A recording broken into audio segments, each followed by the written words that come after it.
Here we are, episode 30 of It's Just Bodybuilding. Dusty HANSHAW and myself, very happy to be here. And today, we have Evan CENTOPANI. Can't get more OG than that on It's Just Bodybuilding.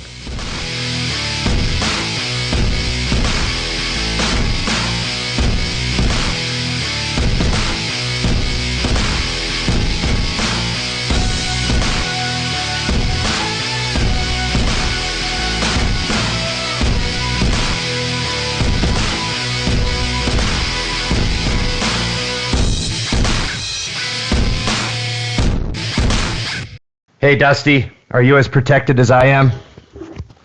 Not nearly. Not nearly? How do you like Protected. that? It's a good look, though. I think if I wore something over my face, I'd be better looking. Well, I'm wondering if it's actually going to help me in life. Like, maybe this is going to be a good month for me with everyone wearing masks. Maybe it'll level the playing field and I'll actually do better. Valid. I'm sure Emily's hoping it will get you out of there. She flew last week. And you know how girls are. She's like, I have to get a mask for the plane. She did not get a mask for the plane. Oh, yeah. She said like half the people on the plane had masks. Fuck, there was only one person with a mask on our plane, and she had it on one ear and hanging open. I'm like... Someone didn't explain to her how masks actually work. You're protecting like your earlobe? Like, what are we doing here? She had an open wound on her ear. That was all she was covered. I mean, I was literally, it's like, what is happening? But whatever. Hey, teacher, and I just kept coughing so I could sit alone. Yeah, for sure. So we got Evan on today. Yes, I'm stoked for this one, and I got some questions. Not a lot of great ones. Thank God I have great questions, so I'm ready. I have some good ones from the fans, but I also had like a whole... I didn't really need them because Evan's kind of the type of guest. I already had a bunch of questions for him, like just pending anyways. Like, like how do I hang a door at the... No.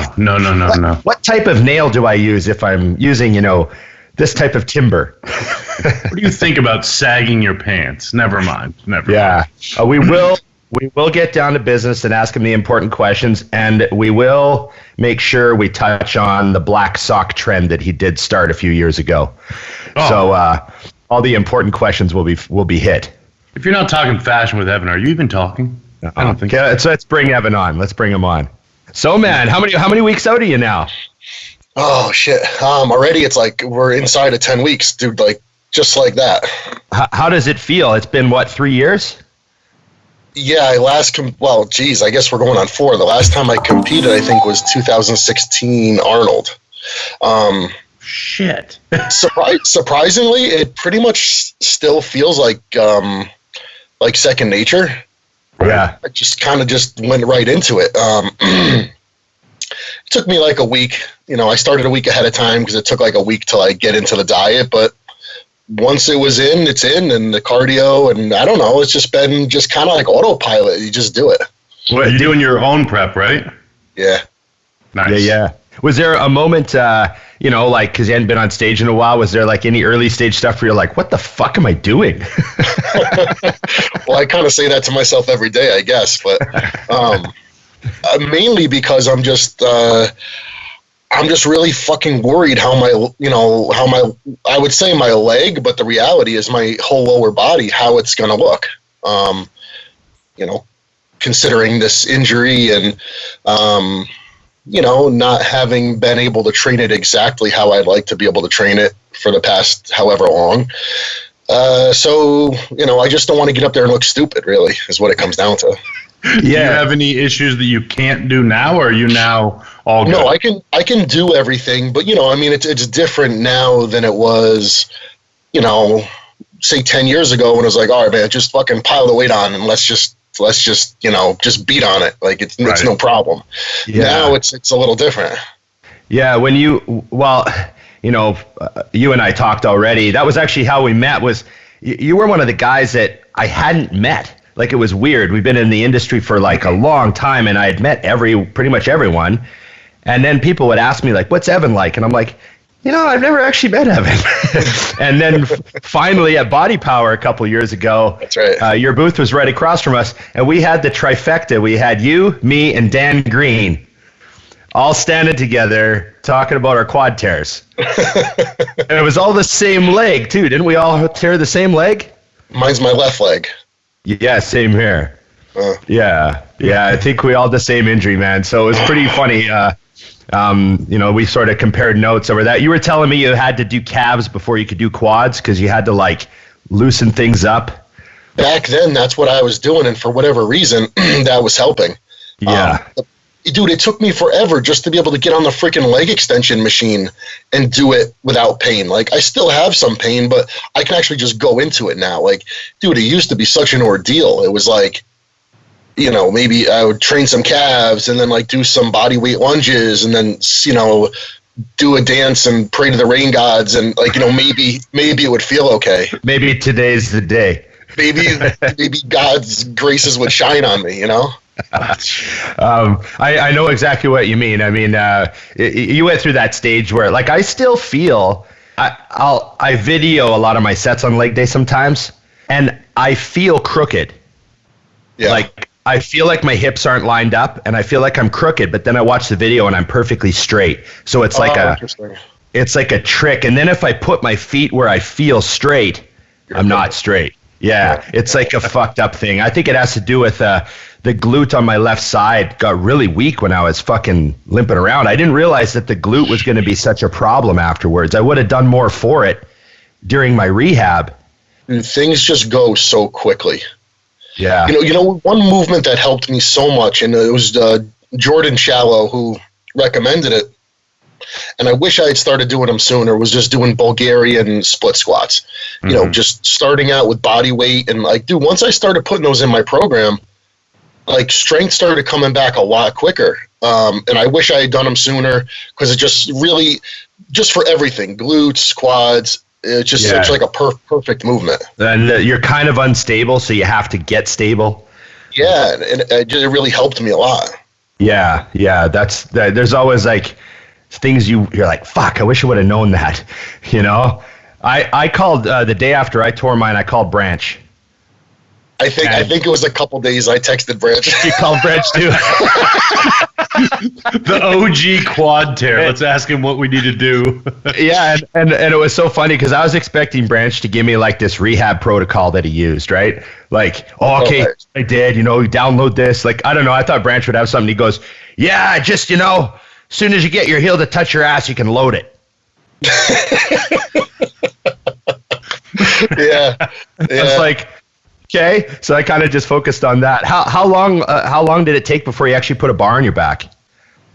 It was pretty soon, but it was so ugly. But part of it, and again, this is another thing I wish I had known and or done sooner. Like, I've always had really bad shoulder mobility. So just getting under the squat bar anyways is just bad. It's tough. It's hard. You're famous for squatting with like your fingertips just holding on for dear life. Well, then you came up with that the handles then too. Remember that you made? Yeah. So listen, right? Like, so you're fighting that. Plus your knee is fucked up. It's probably why my knee was fucked up from ugly mechanics with my squat. So I made these handles, and they basically just bolt onto the bar. And it changes nothing about the squat. It's not a safety squat. People are like, oh, well, it's the same as a safety. No, it's not a safety squat. Safety squat bar balances differently and everything. Yeah, it sits out in front of you. Yeah, this you're just using a regular bar. The only difference being your grip is forward about 6 inches. So I can get in it nice and comfortable, and I can put the bar nice and low on my traps, which when my shoulder mobility is bad, the bar's creeping up, and then you're getting pulled forward, and the whole thing goes to shit. Now when I squat, I can load everything from the hip down versus, otherwise it feels like you're almost loading it from the knee up, and it just feels fucked up. So again, that's something I wish I just had done a long time ago. Right.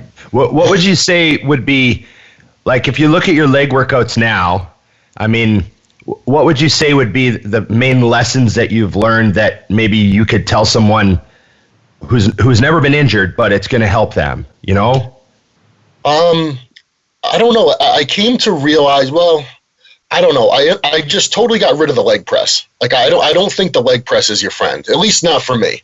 I think you're better off sticking. Well, I get good results from the hack squat, but I find that a lot of things, kind of going back to the barbell squat, Bulgarian split squats, lunges, a lot more kind of more free weight type of things actually ended up seeming a lot more natural to my body. The leg press just started beating up on my hips, and I felt like I was getting shitty quad activation.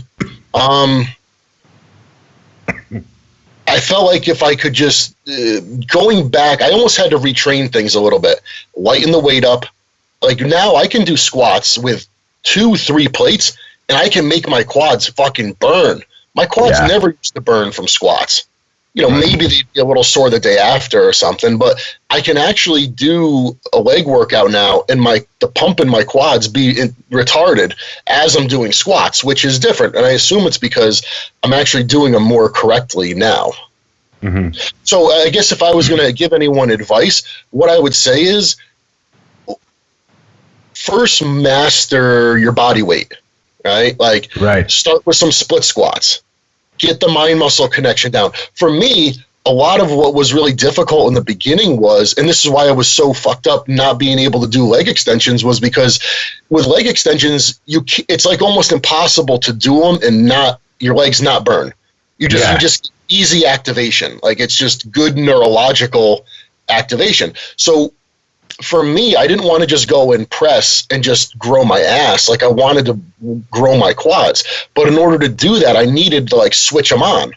And a leg extension was really my primary way of doing it. Now, knowing what I know, the Bulgarian split squats are really, really good too. So use your body weight, master that, get that really strong neurological connection first, and then, move on, just don't worry about just piling on a ton of weight. I mean, I'm a big believer in piling on a ton of weight. I think it's important.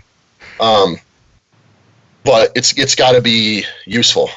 Well, I think the mobility is key, right? Like, because one thing that it's funny, but you were the first like big guy that I would like watch all your tweaks to equipment to figure out how to use it. Like, Evan, you put up a video at one point where on the leg press, you were keeping your ass off the bottom a little bit.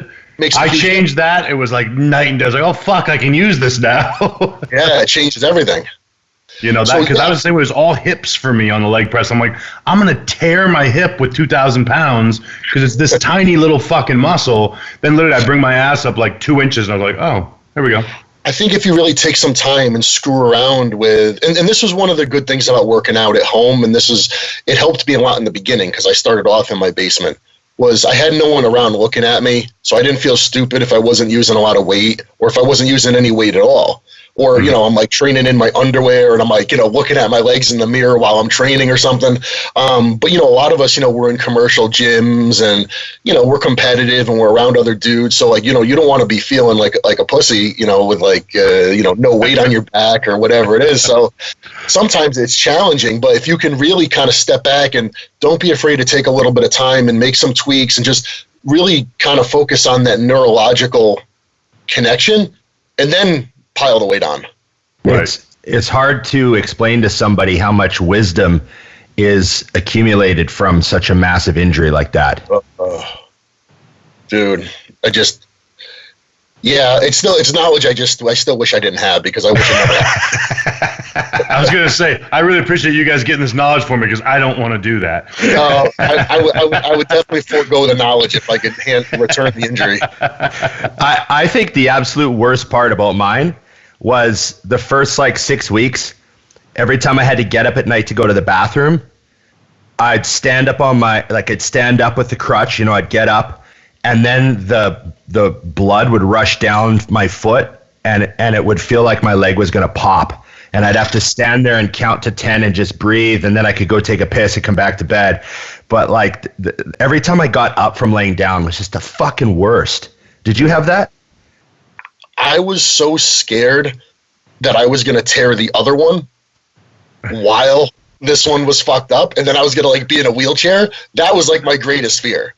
So because the one that tore happened with it occurred with no warning. Yeah. So I'm like, Oh my God, I'm going to be walking down the stairs in my fucking brace. The other one's going to let go and then just forget it. Just kiss it all goodbye. So I had you probably had a lot of people message you and say, hey, I tore my quad too, right? You had all those messages. Yeah. The guys that had the double quad tears. Oh. Like, I felt like I got off lucky, man, because those guys, like, such a long rehab because they're not able to move around, and moving's what gets it rehabbed, right? Like, I was back in the gym 2 weeks afterwards on a crutch doing hammer machines and stuff, but these guys can't do that. Can't do shit. I mean, one of the things I try, because a lot of times people who, if you haven't had this kind of injury and they're asking you questions and they're like, man, it still bothers you? And you're like, yeah, dude. And they're like, yeah, but when I hurt my tricep, and you're like, dude, totally different animal. Yeah. Like, okay, you got your arm in a sling, you could go to the gym, you could walk on the treadmill, you're up and about, like, very different. Like, being immobile sucks. Oh, yeah. Yeah. It's something else. It's funny, guys go, oh, you tore your quad? Oh, I had a quad tear too. And they're like, oh, really? And they're like, yeah, I had a bruise up in my hip. I think I tore some fibers. And they're like, no, I had a quad rupture. Yeah. Like, you have to use the word rupture because people don't realize. My muscle was disconnected from my fucking knee. Did that happen to you too? If not, we are not doing the same thing here. Yeah, man. Is that what happened with your bruise? Yeah. So what made you think that it was time now? Like last year wasn't time, but this year the leg just fill out enough that you're like, I think it's there. I still don't know if it's time, but I have to take a stab at it, because time's going on, and I know that a prep will be beneficial to it because, you have the gravity of having to step on stage. And I don't know about you, but even when, before any injuries, the thing that gets you ready for the stage is the fear of being on stage in your underwear, not looking correct. I don't know about you, but I have that nightmare over and over where it's the day of the show and I'm like, oh, fuck, I forgot to diet. Oh, man. Didn't shave. Yeah. Why didn't I get tanned? Where are my diuretics? Like, everything is wrong. Dude, that's fucking hilarious. I was just having this conversation the other day. I haven't competed since 2015, and I just had a dream the other day that I was backstage about to go out, and I realized I forgot to take my diuretics. Oh. And I looked down, and I was like, fuck, I forgot to take my diuretic last night. Like, why would I do something so stupid? It's fucking terrible that everybody has that dream. Yeah, everyone's had that dream. Oh man. So no, I mean, I don't know if it really is time. I don't know if it's going to look right or what, but I don't know. I'm gonna. God damn it! Sorry. Oh no. Phone keeps. I don't know. I mean, I'm gonna give it everything I got. Yeah, I mean, I like that you pick such a small show. And it's far from home, so no one is going to come. Yeah, you can really sneak in. You could be a bit of a sleeper at this one. No one really knows you're doing it, which is cool. I mean, I wanted to ask you about. I was fortunate enough, seeing as I'm from all the way out west and Canada. I was fortunate enough to get to the Montanari Brothers Powerhouse a couple years ago. And I saw your Nebula leg press that's in there that they said you owned, and a couple pieces that they said you brought in. They're like, Evan ordered this, Evan ordered that, or whatever. They were telling me about some things. Darren gave me a tour there. What's it been like? He told me about the first time he saw you. He said someone was like, I'm bringing this kid in. I think he's pretty good. And they brought you in, and he was like, holy shit. It's like, yeah.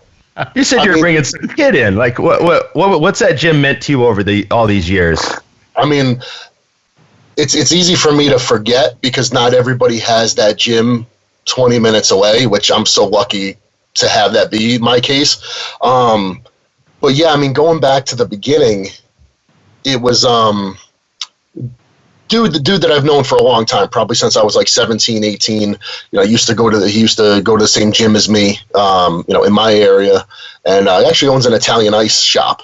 And he was like, dude, I know you're getting ready for this contest, and you really got to come up to this gym because I think it would give you a little bit of a boost, and it's just an awesome environment and everything like that. So I was like 4 weeks out, and I'm 23 at the time, and I'm like, all right, fuck it, let's go, man. And it was me, him, and my then training partner.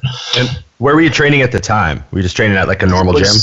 Yeah, where was I? I think Sacred Heart University had it. I think I was training there mainly. They had a gym in the basement. I was training there, and there was also another local gym called. Just going back then, it was still a World Gym. It hadn't changed to a Planet Fitness, right. So that was really close to me. So I was training there, and then sometimes Sacred Heart, and then so anyways, we go up there, and you know how and it was leg day too. So you know how it is, man, when it's like a new gym, and especially it's something like legs or back. Usually you don't feel too comfortable, and had like this like crusher fucking leg workout, and like it was just awesome. Like right off the bat, this place was just energy and just awesomeness. And afterwards, I met the owners, and they're like, "Hey, let's take a look. Let's see what you got." And we went in. It was a tanning room. It was a lie down tanning bed, and we went in the room, and there was a mirror in there, and I didn't even fucking know how to pose. So like, I took my clothes off, and I'm standing there in my underwear and like, flexing and shit. And they're like, holy fuck. Like I was in good shape. I was peeled. I think at the time I was like maybe 230. It was like 4 weeks out from the show, and already I was like I looked like I was eating Diazide. You had shredded glutes and everything.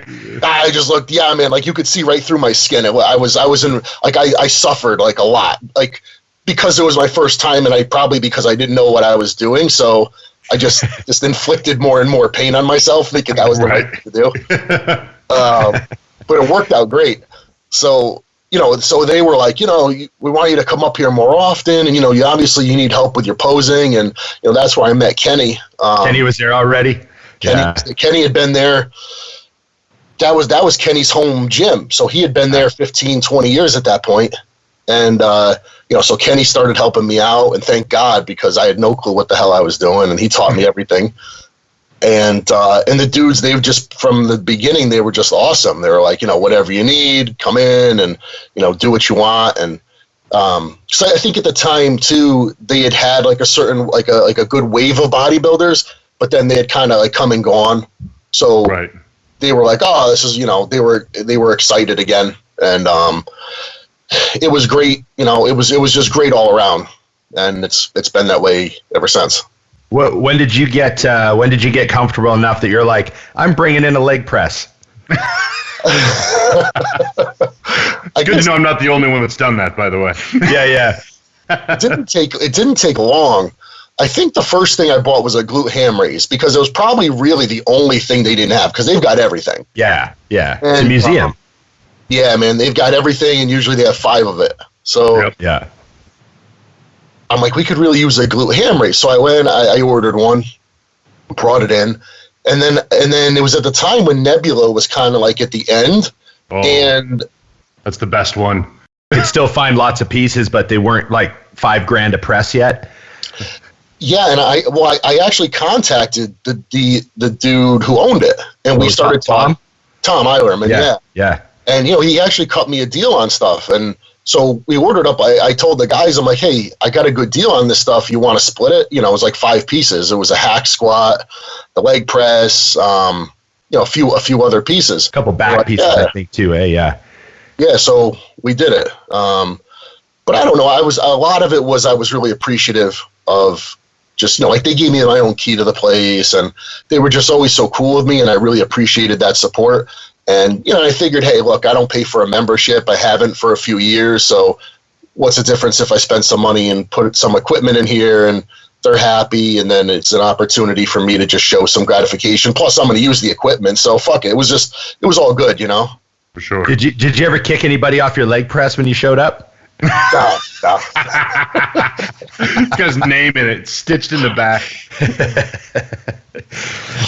One of the things that a lot of people asked on the Instagram post I put up was, a lot of people there were sort of general questions about, like, when did he become obsessed with micronutrients and organic food, and like the sort of that rabbit hole you went down with, like, getting all your seafood fresh and like all the stuff that you do and the extra effort that you put in with the food. What was the origins of that? Well, for me, a lot of it was, and I don't know how you guys feel, but like, all right, you eat chicken every day. Like there's certain foods, right? You're eating so much of it. Mm-hmm. And when it sucks, like it starts to become unbearable. Like meaning if you're getting like lousy chicken, it's that much harder to eat. So, like you come across stuff and it's like a little bit better. Like it tastes better, the texture is better, it's fresher, whatever it is, and it makes it much more palatable. So it was part of that, and then at the same time being like, it wouldn't be bad seeing as I'm consuming so much of this stuff. If it was, a little bit better quality, and you got to figure as a bodybuilder, right? Everything that's bad for the general population is like that much worse for you because you consume like 4 times as much of it. Right. That's for sure. Yeah.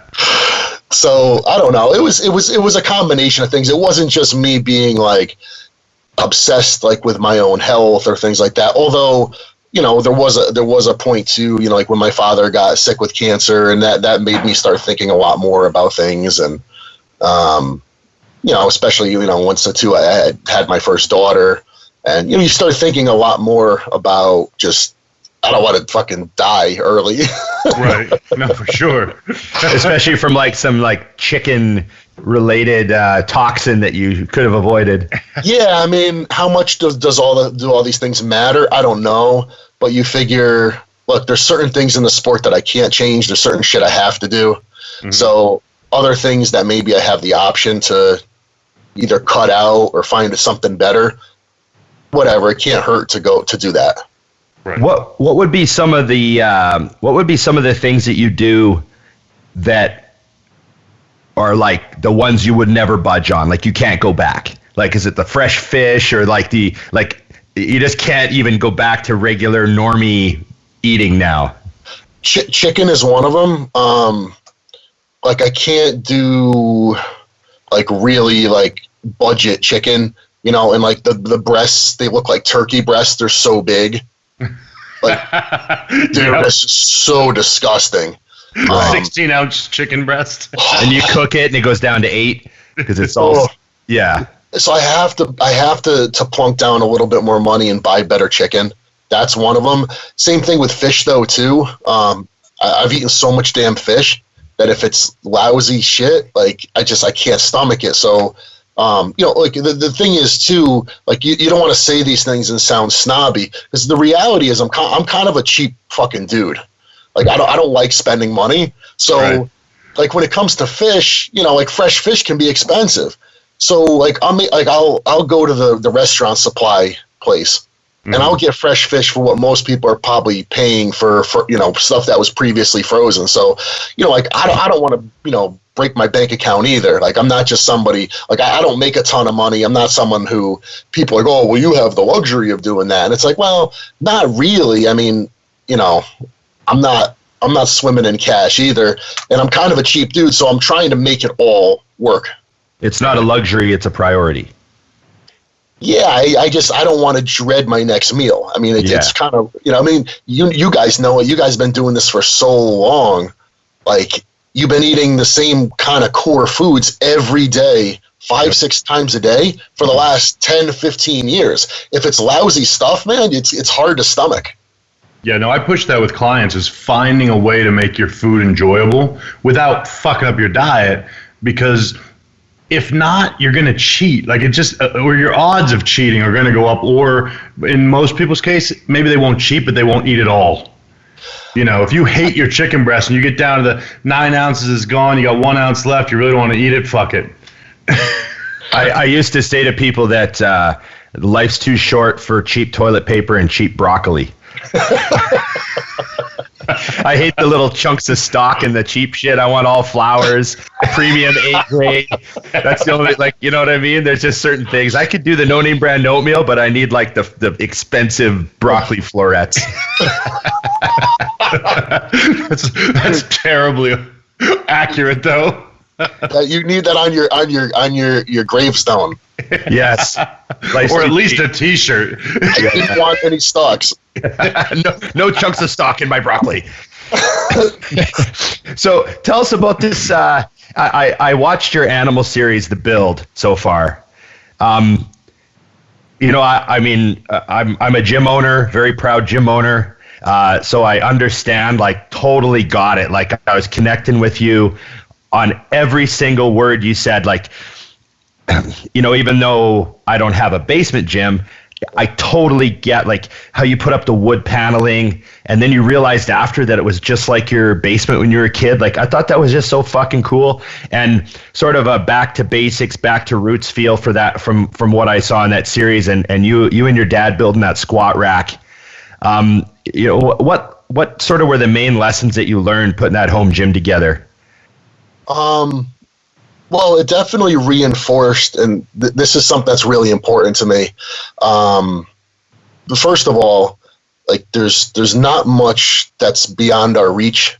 If you can use your imagination and you actually want to do it, there's not much you can't create or build. And for me, like, that's something that I like is really important to me, because I think a lot of people. I think a lot of kids grow up and they never, like, I was really lucky because my dad is somebody who was just always either fixing something or making something.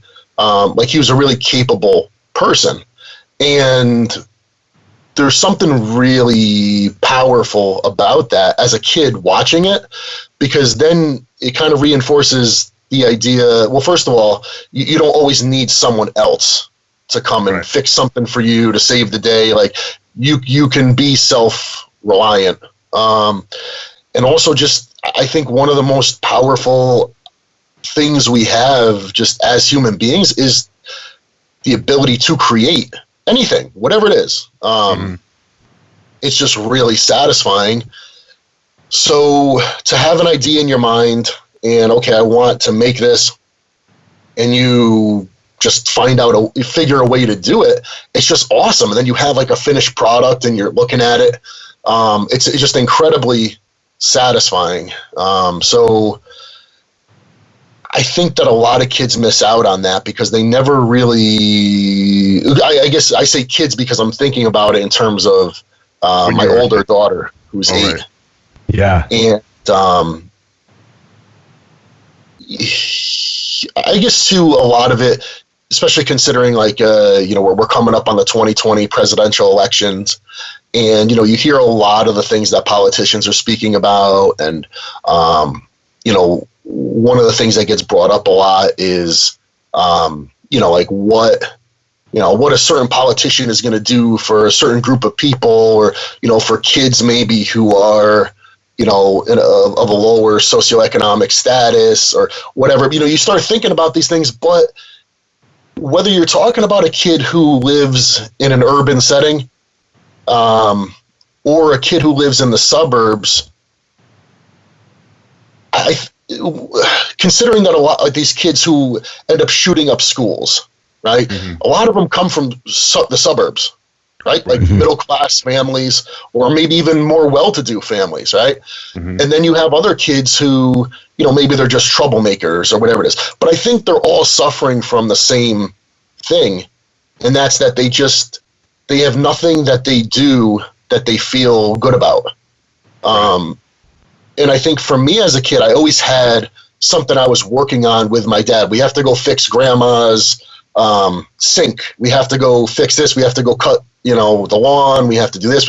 And every little thing was an opportunity to step back afterwards and look at what it was that you did and feel proud of it and feel good about it. And I think a lot of kids just don't do things, or they don't have anything, or they've never been shown something that they can create, or something they can do, or something they can be proud of.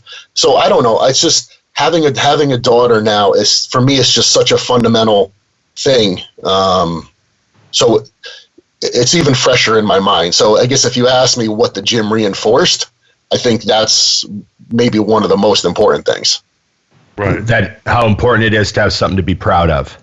To create, how important it is to do something, to be productive, to be creative, and to have something that makes you feel proud. Because, I've heard it said before that if you're not being constructive, you'll likely be destructive. I don't know how true that is, but that's a possibility. But I think I don't know that you'll necessarily be destructive, but if you're being constructive, then you're probably too busy being constructive to, Yeah. I think this ties in with something. I've talked with Dusty about this before.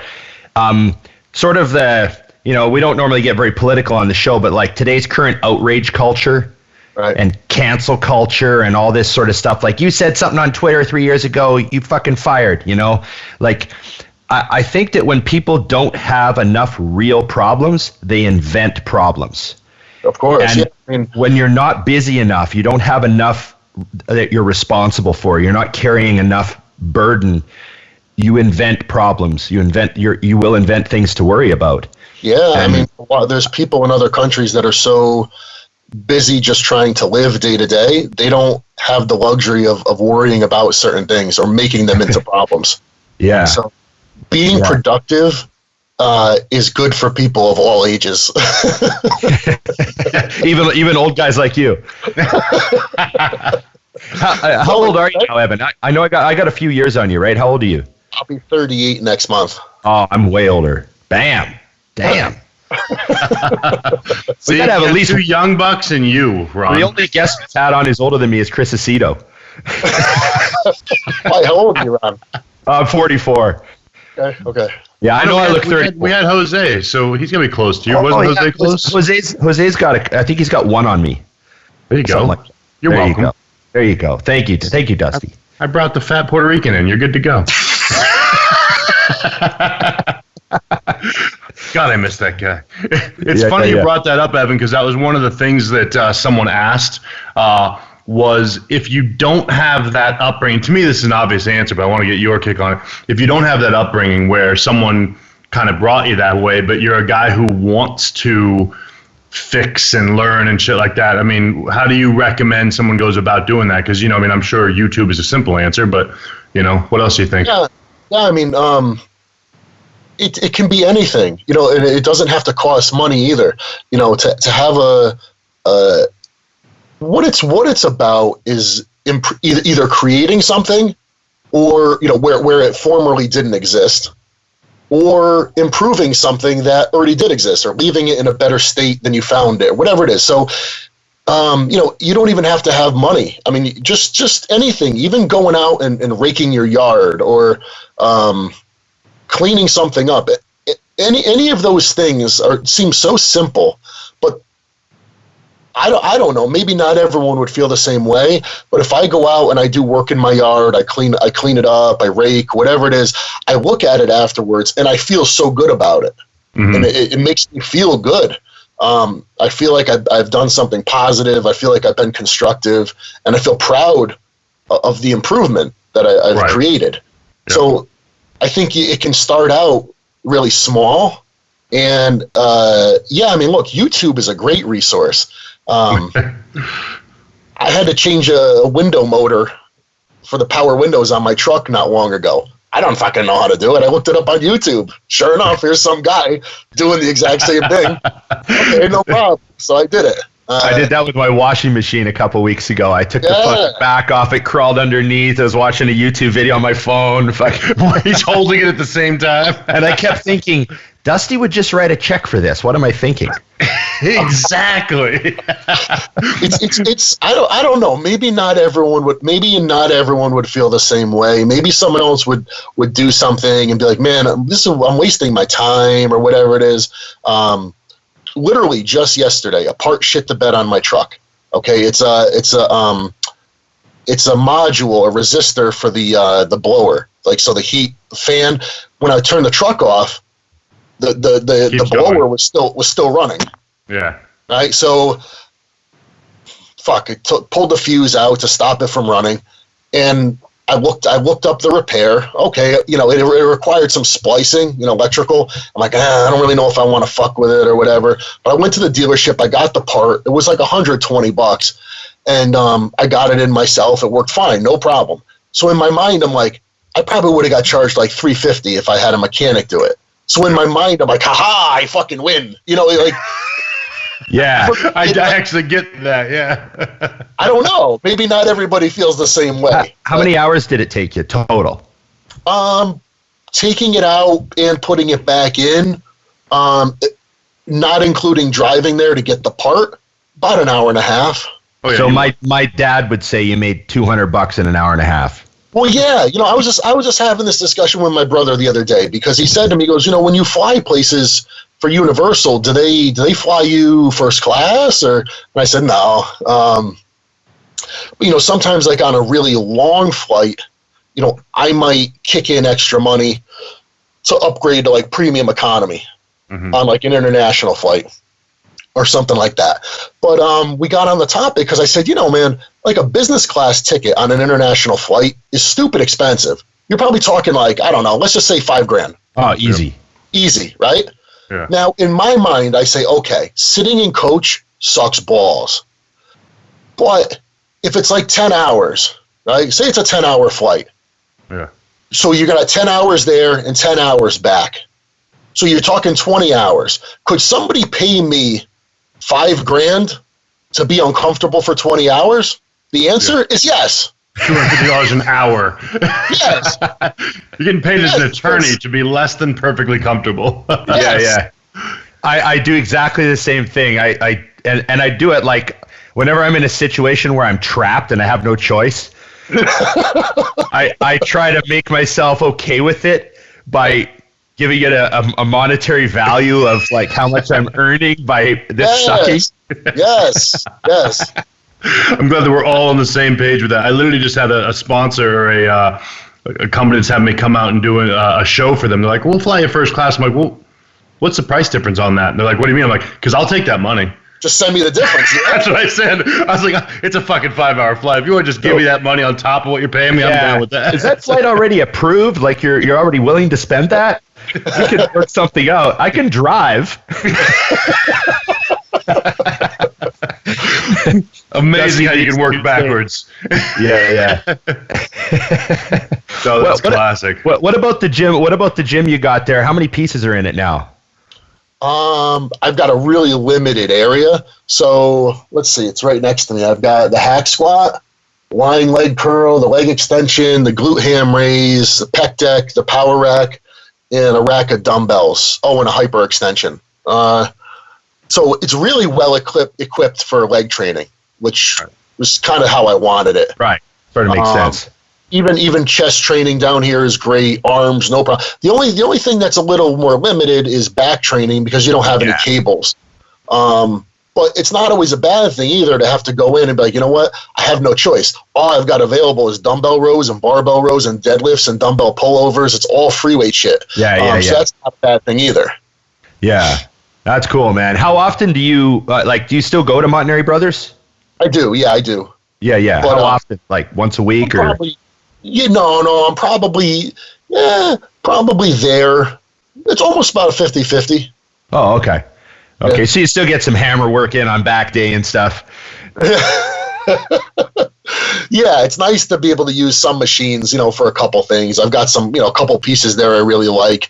But, I try to really use a lot of free weight stuff too. It just, I don't know. That's just part of my brain, I guess. Yeah, what do you like about training at home as far as, let's say you're going to do the exact same workout either place. Do you prefer it at home? And what about that was the draw? Because I know that was one of the questions. You mentioned training in his underwear. I think training in his underwear is the answer to that question. That's the draw. Well, you never do that at the gym? I'm sure they'll let you. You have a key. Take a shot. It's the only way to find out. Fucking Evan's here in his underwear again. God damn it. Yeah. But then everybody starts doing it. So everyone starts doing it, just like when you started wearing the high black socks. Everybody started doing it. Everybody started doing it, and now there are people still doing it. Like, how do you feel about that? It's cool. It's flattering to know that people, I guess, think of you, regard you enough to maybe want to mimic what it is you do. So that's cool. I always want everybody to think for themselves, and yeah, whatever. But I don't know. It's cool. That's like I was watching that clip of you on with Fuad talking about skinny jeans. and exploding by like, I don't give a fuck what people wear as long as they want to wear it for themselves, not because it's what they were told was cool. Right. Yeah, man. Like, just as long as, like, I think a lot of people just don't know what it is that they like. Mm-hmm. You got to know yourself and know what you like, and just do it because you like doing it, and that's all. Well, one of the things that I have a lot of people, like a lot of the younger guys that I'm around, a lot of people that I help are always asking me about the pros that I've met. They're like, what's this guy like? What's that guy like? And I mean, whenever your name ever comes up, I always say, well, all I know about Evan, I mean, we've only talked a couple times, was that you come across really genuine, because when you see Evan at an expo, you're not there for show. Like, you won't even, like, last time I saw you, I don't think your forearms weren't even shaved, You had like a normal t-shirt. You weren't tanned. You were there because you're not there to, like, be a showpiece at the booth, because you've got nothing to prove. Yeah. And I mean, I think that Dusty and I are both sort of like appreciative of the real guys in the industry, the really real dudes. Dusty has a 10-year round because he lives in Scottsdale, so they're kind of pretty down there. But if you that's a real stretch calling me pretty, but good try. Yeah. Well, he's trying to fit in. He's just making the grade, just making the Scottsdale minimum. Barely. Gotta stay. If you don't shave your forearms, you get ejected from the community down there. So he's just trying to stay. But yeah, you come across as like you're just like a real dude that's not like at the booth, like, you know what I mean? And that's just your natural personality? Like, you can never do the bullshit? Was that sort of how you felt?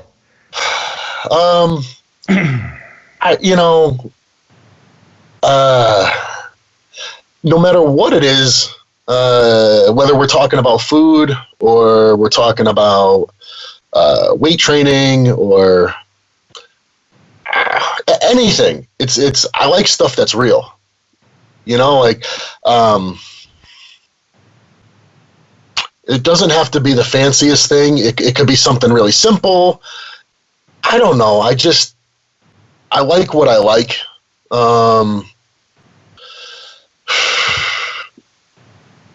Whatever venue it is we're talking about, whether, I don't know, I just always want to get to what's real. I just want to get to the heart of it. Mm-hmm. And like, I don't know, I'm not into the fluff or the bullshit. Like, I don't know. I'm not articulating this well. No, but Animal obviously has been immensely supportive of you. Like, they've, kept you around for a long time through the injury, and they're not dictating to you that you have to, show up at the booth in a tank top and all that sort of stuff. They're just letting you be Evan, right?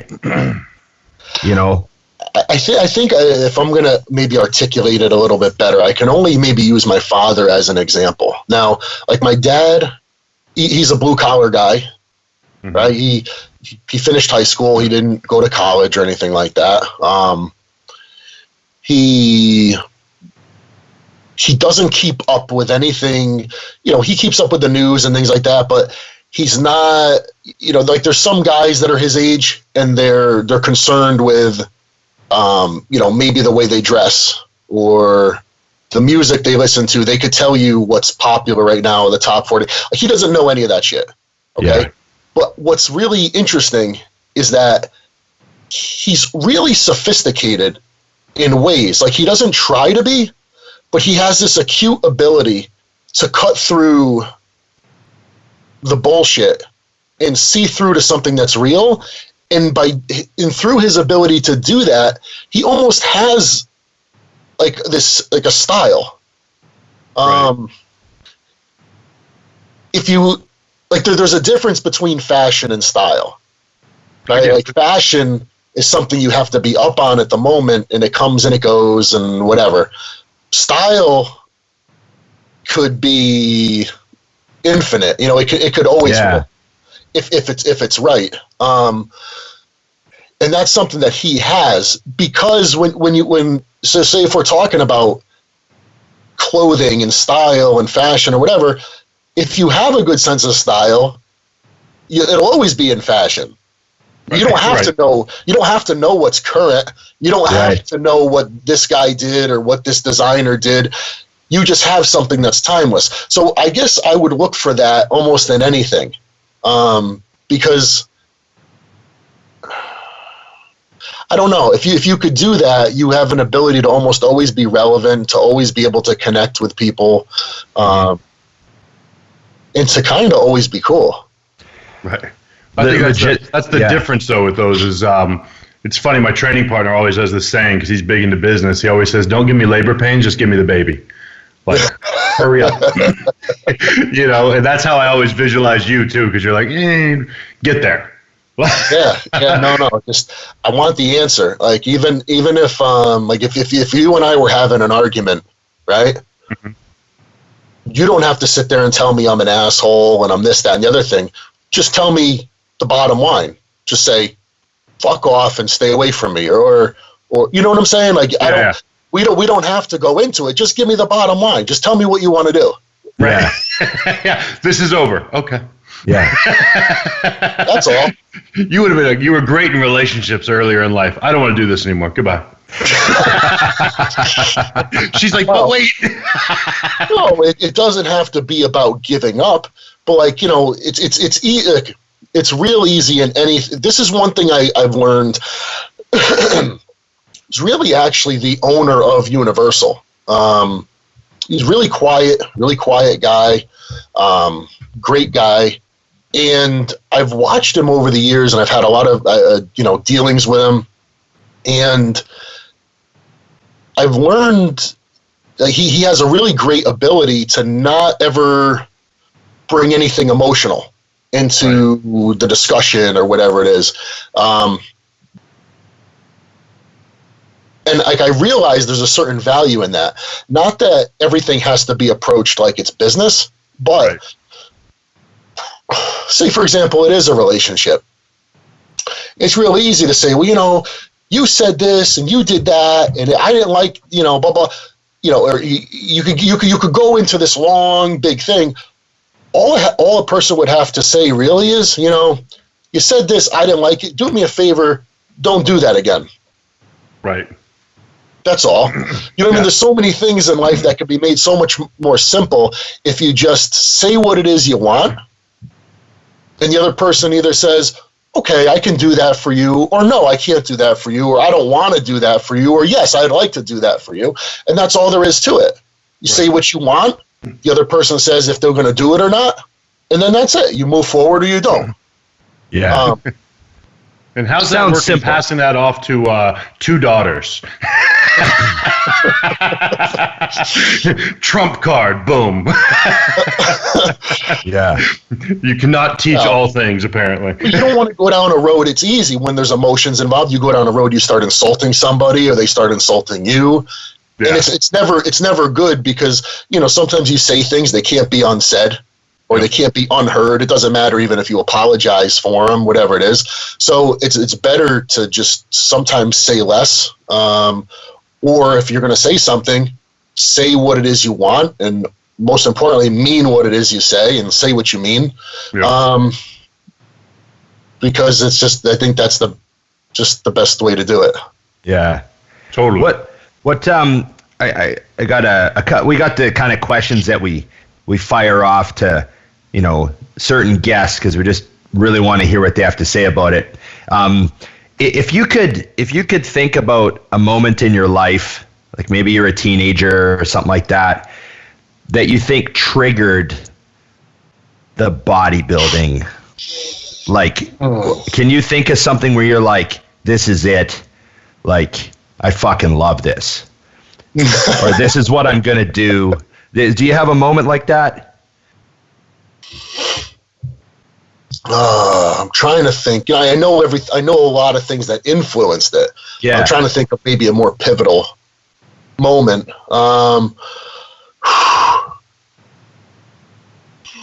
In a way, doing my first show, and seeing once you see yourself in shape, like really in shape, that's pretty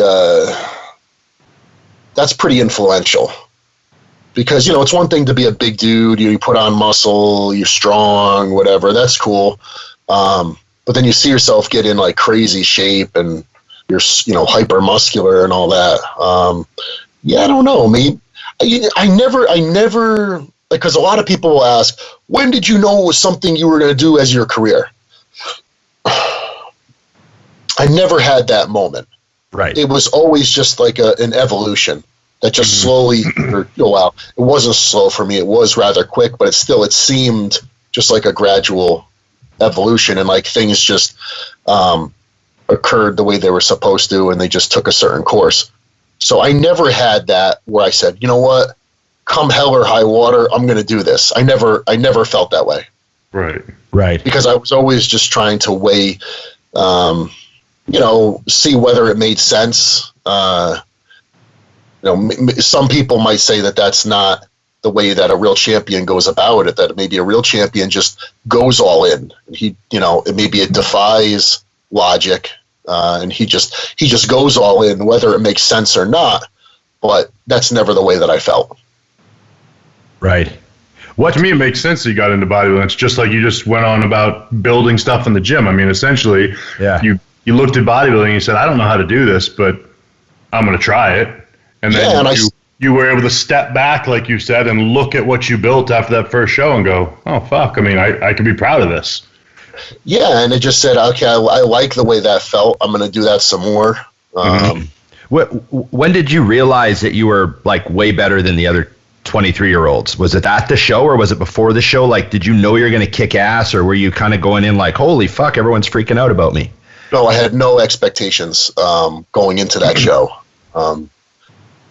Because I don't know, you see a lot of guys, and this still happens, where like maybe it's an off season, or it's it's 10 weeks out, maybe it's 5 weeks out, and like I'll see other guys and I'll say, man, like that guy looks really dramatic, like he looks really big or really bodybuilder-esque, and I don't know that I feel that same way about the way that I look, but there were a lot of times where despite that, once I got next to them on stage, I was able to do it.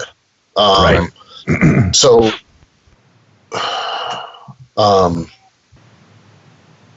wait, what was the question? Oh, now I don't even remember. I've never had anybody test me before, Dusty. You don't write this shit down in your notebook? I just fire them down. I got the next one ready. No, that's freaking awesome. How did you know that you were like head and shoulders? Oh, other 23-year-olds. Yeah. So no, I never. It wasn't probably until I did nationals the first time, and I took runner-up to Desmond Miller in the super heavies, and I said, okay, like now I'm convinced, like I've got a chance at this, like. Okay, maybe I really have to pursue this further. Right. And that was after you already won the overall at Junior Nationals too, because you had Junior Nationals, then you skipped USA's and North American to Nationals, right? Right. Yeah. So I don't know. Even after Junior Nationals, as big as it was to win that, and and I think in my class it was Robert Hatch. That I beat. He was a big guy, and he was really good. He was really impressive, and but I don't know. It's hard for me to sell myself on me. Right. Well, we're sure glad somebody sold you enough to keep you going. Because it's funny. I mean, when it's interesting, and I understand what you mean, but the questions, and I know you get them as well, but everyone is blown away consistently by how big you are in person. Oh. You know what I mean? Like, that's something we get all the time from people where they'll say, like you just said, like they'll see a picture or something, they're like, oh, wow. And I can't tell you how many people have, like, that I know walk up like, fuck, Evan's just big. And I'm like, yeah. You didn't know? You're 5'11", right? Yeah. Yeah. So, I mean, that's, I show my friends pictures with, from the expos and stuff. And, my friends that aren't really as in the know, they look at the photos, and I'm usually the biggest guy in the photo because most of the guys are 5'8", right? And then, I think I showed someone a picture of me and you, and they were like, "Oh, Evan's huge. He's actually bigger than you." Because, I got a big frame, right? So, obviously your arms are huge and everything, but you take up a lot of space, and it's very sort of in-person impressive. A lot of people don't realize. I think there's a lot of guys that if you saw them in a photo, probably their proportions and whatnot are more dramatic than mine. Mm-hmm. So it's easier to look at them and say, wow, he's really impressive, or he's really big, or whatever. But then there are certain guys that they just take up a certain amount of real estate. Like look at that dude who just won the strong. I don't know if he won the strongman, but that dude Thor. Who's like 450 pounds. I have a photo. I look like a child. Yeah, but if you saw just a photo of him, you might not get the same sense of really how big he is. Yeah. Because, he doesn't have these crazy proportions. He's just a big fucking dude. Yeah. Then you stand next to him. He looked like his son. You see that picture of him beside Josh? It was crazy. Dude, Josh is a big, big kid. I prefer him and his girlfriend, who's 5'2" or something and weighs 26 pounds. Yeah, that boggles my mind. So we're going to hit a couple questions. I know we're short on time here, Ron. We got time? Yeah. So here's one that somebody's dealing with that was a good fit for you. Did you find it was mentally hard to try to put on weight after being a fat kid? Yes, very. I went through probably at least a couple years where I was so afraid to eat, and I was still running, my cardio, running 3 miles, 4 miles a day or whatever, and kind of increasing my food a little bit, but really, really terrified to do it. Right. So yes. But go slow. If the person asking this, if that's your scenario, I wouldn't tell you to just throw that away. Just you'll get over it. Just little by little, you add more food, and you'll prove to yourself that you can handle it. And eventually, I think you'll get over that. Right. How long were you a fat kid? Well, for as long as I could remember, until basically partway through my freshman year of high school. Okay. And then the training of that was kicking in, and no, I just wanted to be thin, so I started running a lot, and I lost 70 pounds. And okay. At my lowest, I was 155 pounds. Were you almost as tall as you are now? Yeah. Right. Holy shit! When did the lifting start? Was it end of high school? It was so 155 pounds was sophomore year, and I started lifting weights later on that year. Right. And then junior year, I hit 180, 185. I was starting to eat a little bit more. And then by the time I graduated, I was 2.25, but had 18-inch arms, and I could, You were that kid. Nobody was hanging out with Evan. No girls were hitting on Evan in his sophomore year.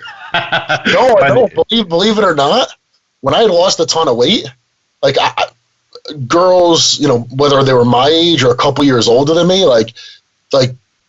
they were kind of up my ass, but I was so not accustomed to talking to girls. I was really, really shy. So right. What do I do with this? Capitalized on none of it. I love it.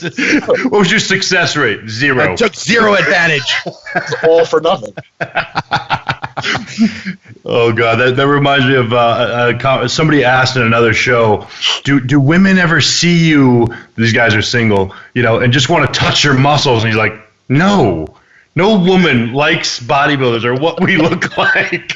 If you're getting into this for that, you're going down the wrong path. You're mainly going to impress other guys. Yep. Right. But there are some girls where that's their thing. Yep. And that's really their thing. Yeah, there's the muscle groupies, right? Yeah, all 3 of them. Thank God they're there. Yeah. Hey, the Beatles had them.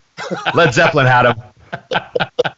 Evan's got to have them too. It's funny though because they had the whole conversation. It's like if you really want to be impressive with women, stay around 200 pounds. That's the muscle they're looking for. Most women. Yeah. Oh God. Oh, here's a big one, and this is one I actually second. When is Evan going to start doing more cooking shows on his YouTube? Gotta get it going, dude. The fans are asking. They want to see you fillet fish. They want to see you. This one comes from Dusty HANSHAW 08.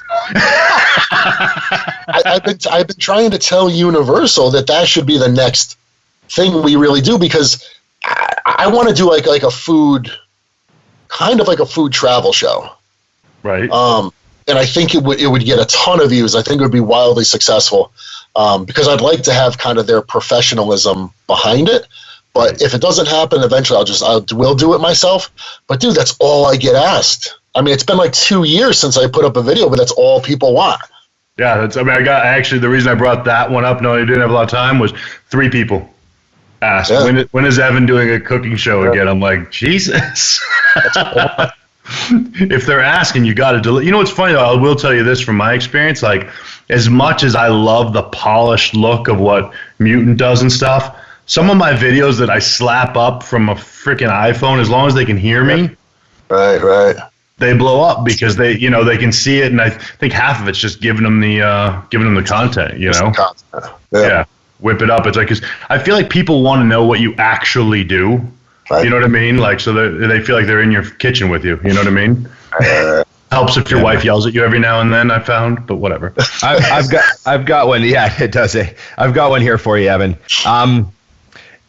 Tell us about a moment, whether it be in prep or just in your training in general, or a moment in life where you had to get really hardcore to make it through, like struggling on diet or something. Is any story you can tell us about just having to dig deep and go super fucking hardcore, old school mentally? Well, that prep in 2009 when I did New York and I was training with Oscar, that was really fucking hard. That old school. Oh man, that was tough, man.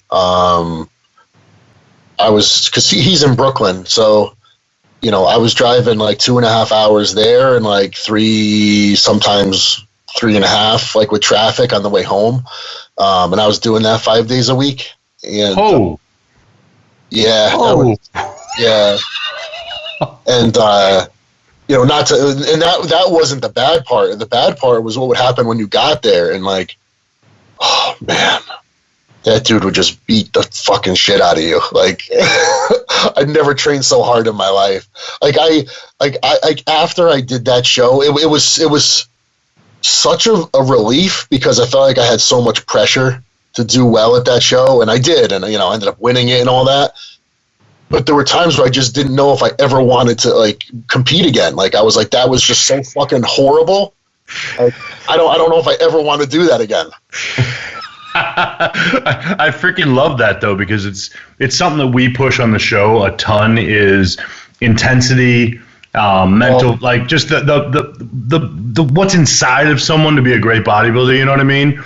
And Ron and I always say that that's something that improves over time. Yeah. Like when you were super getting intense, when someone taught you what that even fucking meant in the gym years ago versus what that is to you now is a different thing. You know what I mean? And that was a question somebody had, is, do you think there's a way to teach someone that without being with them in the gym? I think that to be a good bodybuilder, or to be any good, I'm not calling bodybuilders athletes, but to be good at athletics as well, mm-hmm. like you have to accept, man, it's going to be really uncomfortable. Like, mm-hmm. and you have to, I'm not saying like it, but you've got to at least make your peace with it. Right. And know that you kind of have to live there to get where you want to go. So could you teach someone that without being there? It depends. I guess if that person is of that mindset, because look, some people don't have that, dude. Like, they just don't want to be uncomfortable. Like, yeah, right. No, it's not for them. It's not for them. So if it was that person, the answer obviously is no. If it's someone who it comes natural to them, maybe. But I don't, it's hard. Like you've got to be like people will ask me, can I pay you for a training program? And I always say no, because I'm like, to just give you sets and reps and shit like that, like, it doesn't mean a whole lot. It's how it's implemented, and it's really what you said. It's the intensity. It's really, that is everything. So you could put something on paper, 3 sets of 10 reps. Those three sets of 10 reps can mean something totally different. Yep. It could be, basically, it's like 2 different languages, depending on how it's carried out. So and that's something that's very difficult to communicate to someone via email or on the phone or whatever it is. Yeah. Right. So I get a lot of that with people, when they jam back and I always know if someone has it, because I'll send a workout routine, and if they email me back the next day and they're like, you are fucking insane, I'm like, okay, this kid's got it. Because that means I need to tone it back for him, because that's too much volume for someone who's crazy. So I started, everyone who lives kind of relatively local to me, like within an hour or so, that works with me, I have them come to the gym once a month and put them through a workout. And I found that probably cuts the emails and questions about training by about 95%. It actually turns out to be a huge savings of my time to train them once a month. I wind up with like so many less questions because they get it. They're like one leg workout in, they're like, oh, okay, fuck. Yeah. Because they look at the program and they're like, 2 sets. 2 sets? Like, what do you mean? This is so easy. And then they do 2 sets and they're like throwing up in the garbage can and they're like, okay, fuck. Yeah. Dude, like, I'll put someone through like a leg workout and they'll be fucking destroyed. I'm talking like they got to run to the bathroom and throw up and whatever. Like, we're done with the workout. And I'm like, you realize that was like 7 sets. That was 7 or 8 sets. And they're like, yeah, you're right. See, but I'm like, dude, if I put that on paper and handed it to you, you would be like, this is it. So very, very, very difficult to communicate that. Yeah. Key. What's the aside from the show coming up, what else are the main projects for Evan coming up here in the future? What do people have to look forward to? Cooking videos, travel food. Yeah. I have to build my YouTube channel. That's going to be my next focus. Nice. Are you going to take us shopping for lumberjack shirts as well? That would be a good video. You know what I think I'm going to do? You guys have trouble finding clothes, obviously, yeah? Of course. Well, yeah. I'm thinking of adding to my channel some, because like I've got some tricks with like clothing. Well, first of all, certain brands and certain things, like where I'm like, okay, here's some like go-tos, but also like I've got a couple of things that I use online, like made to measure stuff. Like I get jeans made and shit like that, like send them measurements, like not crazy expensive, dude. They come out mint, like things that I would want to share with people that I think they would really benefit from. For sure. For stuff like that. I mean, you're wearing a button-down shirt at 285 pounds, so obviously some of the hot spots to get stuff from. This is 10 years old? Like a vintage Abercrombie work shirt. There it is, you bastard. Back when Abercrombie used to still make it, make their stuff bigger. Yeah. But it's actually like almost like a canvas material. I think I know exactly the shirt that you have on. That's funny. It's a great shirt. I had a pair of... I just got this a couple of weeks ago off eBay. I have a red one, but it's called the big shirt. That's what they called it. Literally named the big shirt. Here's my shirt. Yeah. So you can search that on eBay, and I know the size I need. So every once in a while, I'll punch it in there, and I really like the color, so I grabbed it. I had a pair of khakis that they're like beach pants, kind of. They have like an elastic around the ankle. They're like casual beach pants with like they're really cool, and I wear them, and people are like, "Where'd you get those pants?" Because they're like triple XLs. I got them at the Gap. Like in the discount bin.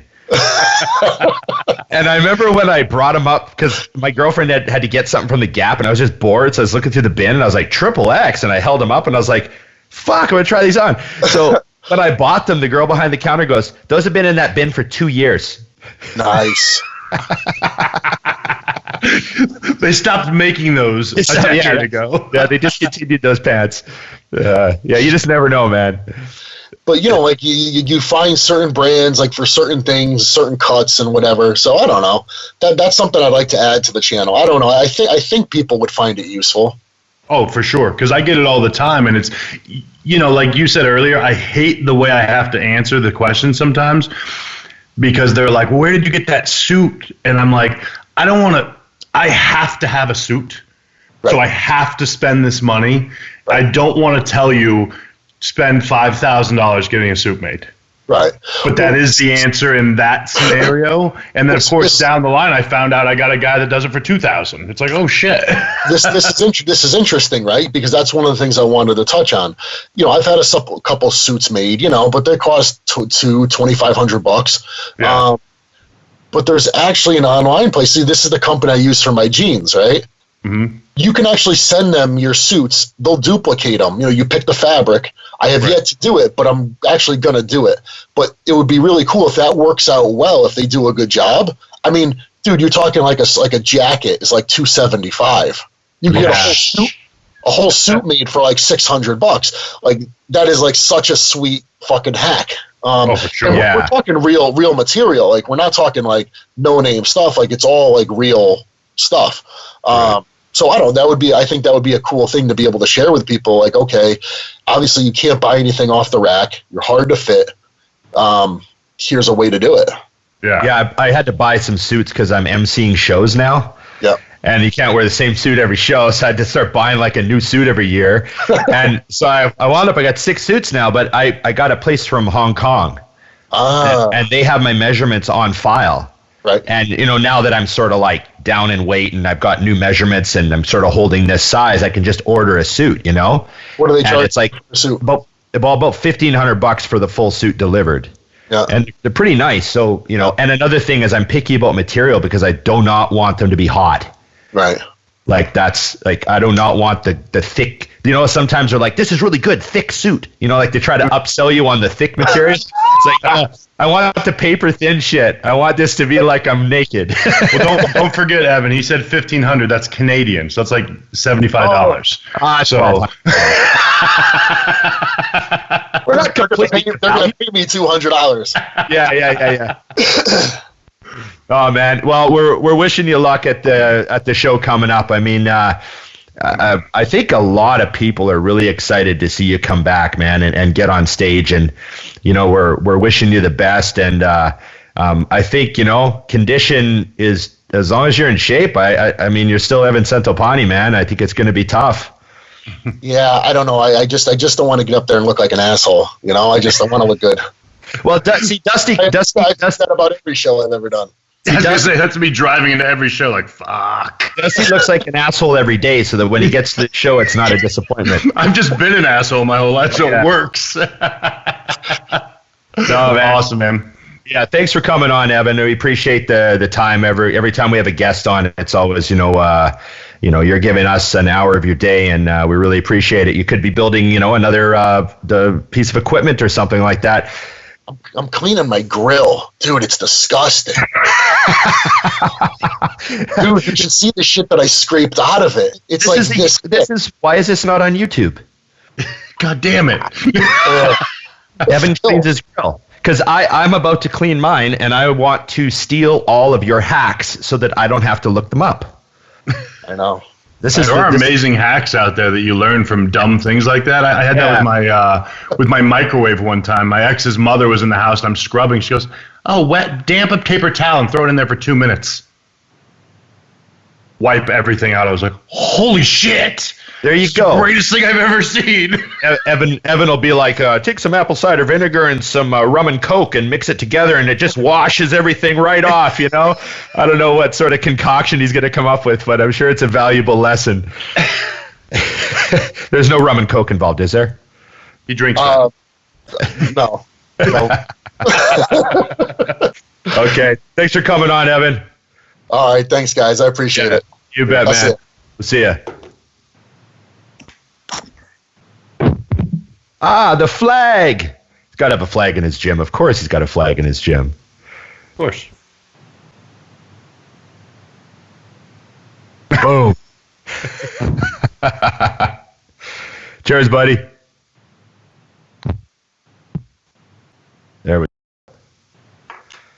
That was a problem, Ron. It was a real problem because I have endless material with Evan, and only an hour is a tough. I know I say that every time, but since I've known Evan for longer, and I feel like Evan's one of the few guys that I'm still a fan of, as weird as that sounds.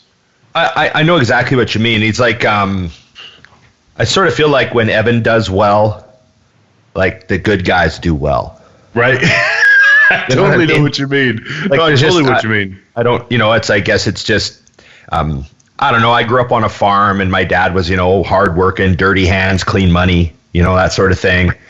And I sort of get that vibe off Evan a lot. So I feel like there's, a little bit of common ground, even though he's from the other side of another country. That's the beauty of blue collar. It all means the same thing. Yeah, and just seeing him train and how I mentioned how he looks like he doesn't give a fuck.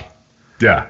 Which I've always just sort of related to, I guess. I never really thought I was like the Hollywood guy that was tanned and shaved and ready for a calendar shoot 365 and Evan. So I just sort of related to Evan whenever I see him and stuff. I'd be like, oh, I kind of get that guy. Yeah, I think everyone does. That's why his fan base is what it is. You like what he said. It's if you're going to describe Evan in a word, it would be real. Yeah, because I don't think that he, it's something that Evan's just Evan. He just does what he does. And I love that piece about him. And obviously, you and I have shared some fun stories that aren't on the air that just drive home who he is as a person. It's just no bullshit, straight to the bottom line, like what he was saying about, get to the point. It's not hardcore. It's just get rid of the fluffy bullshit. Yeah, and that's how he trains. That's how he bodybuilds. I really liked his answer on the food because I never really knew what got him into that either. And it's interesting because I'll be straight with you. It's got me considering, as I need to refill my chicken, going to buy a better quality and seeing what I think. Because that's one of the areas I haven't ever really ventured out. I was poor when I got into bodybuilding. I've been eating cheap chicken the whole time, and I've just never gotten away from it. Right. And I fucking hate it. So if I can double the price and increase my satisfaction on eating those meals, I would do that in a heartbeat. But in my head, chicken is chicken as far as flavor, because I just consider it a flavorless food. But I'm not thinking texture. It's a commodity. It's literally a kilo of glutamine. It's just literally that's how I approach it. And then I'm listening to this. I'm sitting there, I'm writing it down. Like, really, flavor, texture. These things still exist. Hey guys, I gotta go. You want to finish this up without me? Did I ever tell you about my chicken experiment when I was going to college? Yes. And I bought all the different types of chicken, and I get the price. I cooked 1 kilo, and then I yielded them to see what I got from a kilo. Yeah. And like the big frozen bloated breasts, I cooked 1 kilo, and I got 550 grams of cooked chicken. So like almost half the weight was lost. Yep. And then I cooked like the fresh, expensive stuff that was already trimmed. Mm-hmm. Like perfectly trimmed. It didn't have even that little bit of gristle where the bone, like it was perfectly trimmed. You have to trim nothing off of it. I cooked 1 kilo of that, got 875 grams of chicken. And I was like, oh, it actually works out cheaper. Right. And that's the stuff you have to do. I mean, when you're because that's the whole idea is to assume that one is cheaper, that actually saves them a ton of money by selling you sodium, water, and whatever else for a discounted price. I get sodium and water should be free. Yeah. I know this feeling. Why do you think I order my coffee the way I do? Yeah. Charge me for water, dick.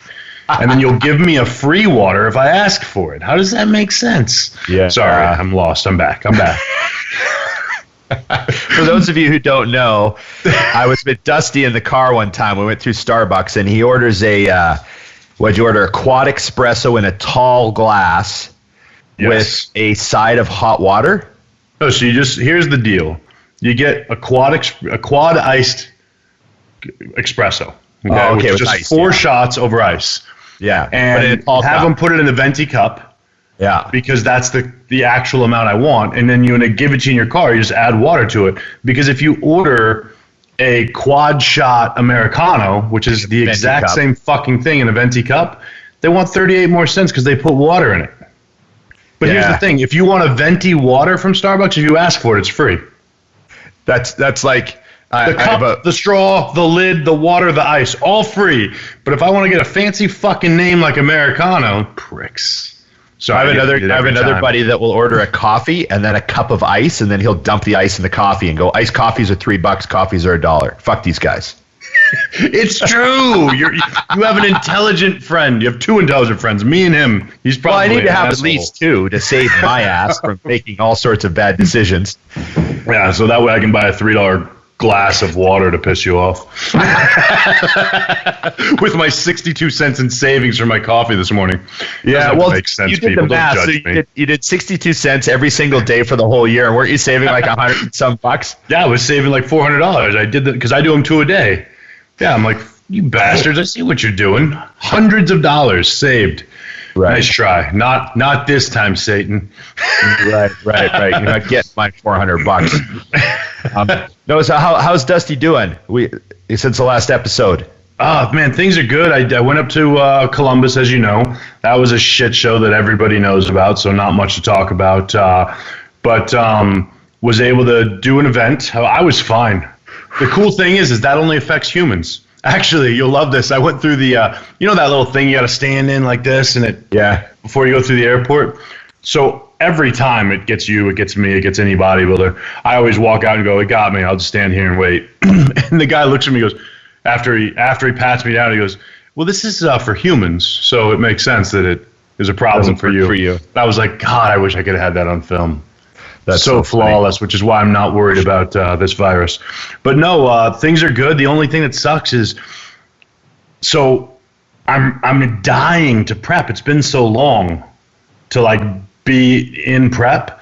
So I went and got one of those. What the fuck are they called? DEXA scan. Oh yeah, because I wanted to know truly where my body fat was, you know. So I was 294 pounds the day I got it done, and I was at 10.2% on a DEXA scan. So 260 something on stage makes sense. So which obviously knowing what I do and don't do in the off season, I'll be 270. Yeah, it'll come up. So but it was funny because I get that done and I'm like, all right, Chris, let's diet for 16 weeks, even though I can do it in 8. And just take our time. That way I can eat up, do his thing, just let him kind of take control for longer.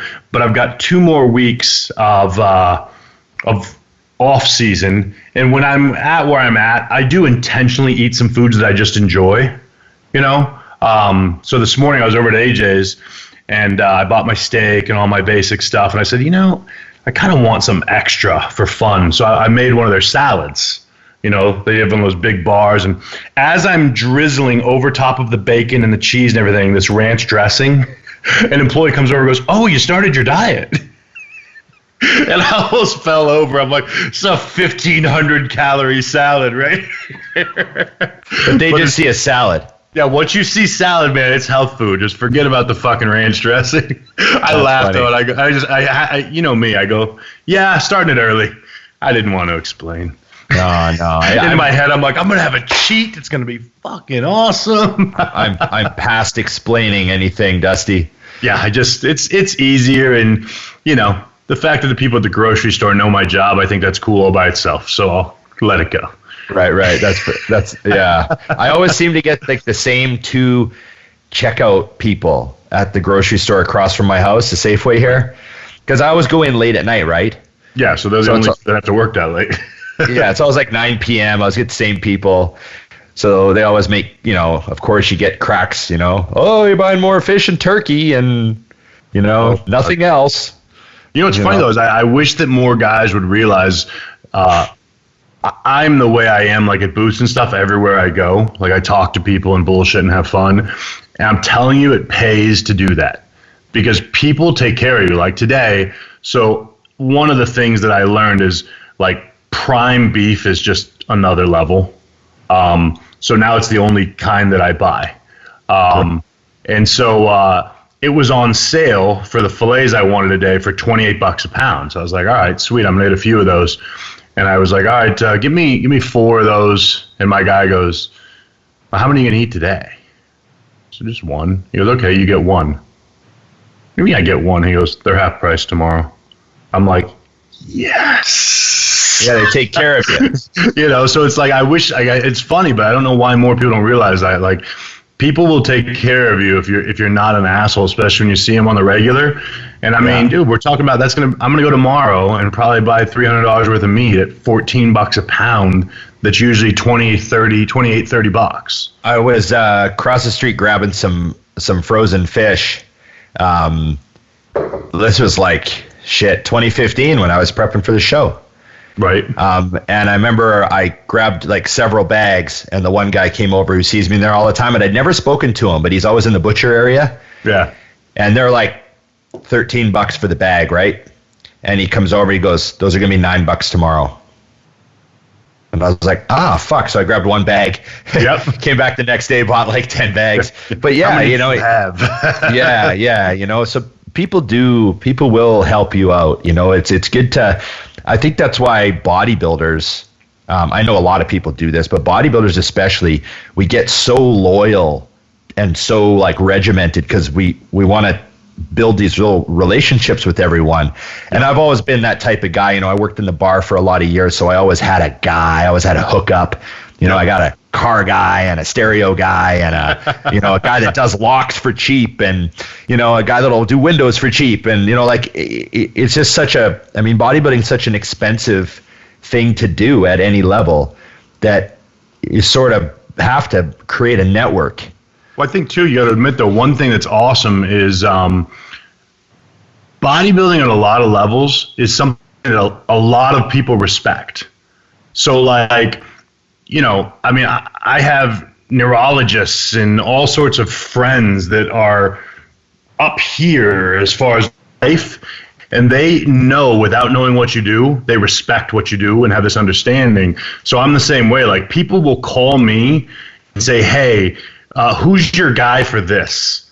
Because they know I got a fucking Rolodex, and if there's someone in this town that does anything, I know who it is. Yeah. You know what I mean? So it's like, and that just comes from the same thing. Like, it is an industry, health and bodybuilding in general, where a lot of people are into it. So it does, you know, a lot for a lot of cool relationships that really don't always make sense. You know what I mean? It's like, how did you become friends with a world-renowned cancer surgeon? I'm like, got him ready for a bodybuilding show. yeah, man. It's funny to think about the people I've gotten ready for shows. Like, I got a dentist, a surgeon, a dentist who won the overall at a show with striated glutes. Right. A surgeon, cops, firemen, oil patch guys, you know, military guys, like guys that have, you know, been to Afghanistan and Kosovo and all those places where the Canadian Armed Forces went and saw like nasty shit. Yep. You know, and then they're coming to me for the show, and it's like, I'm thinking, man, this guy's seen stuff I wouldn't be able to cope with. It's funny though when you see talking him through his cardio. Yeah, how to get through this hard time. But what's weird too is when you find out what. So actually, literally, the surgeon that I helped, he gets done with his show one day, and we just he went off and did his thing, and about 5 or 6 days later, he calls me. He's like, Dusty, I don't know what the fuck's going on. I got edema in my legs like crazy.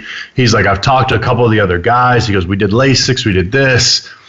And I'm listening to him, and I wait. And he goes, so what's the deal? I said, Frank, you're dehydrated. Drink 3 gallons of water for the next 2 days. It'll all be gone. Yeah, you were 2 days drinking later, shit. Yeah, you stopped drinking. You were drinking beer now and all this other shit. He calls me 3 days later and goes, we're fucking surgeons. Why are we so stupid?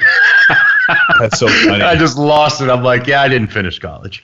That was like the one time it was like one of my early shows. I had my 4th show or something.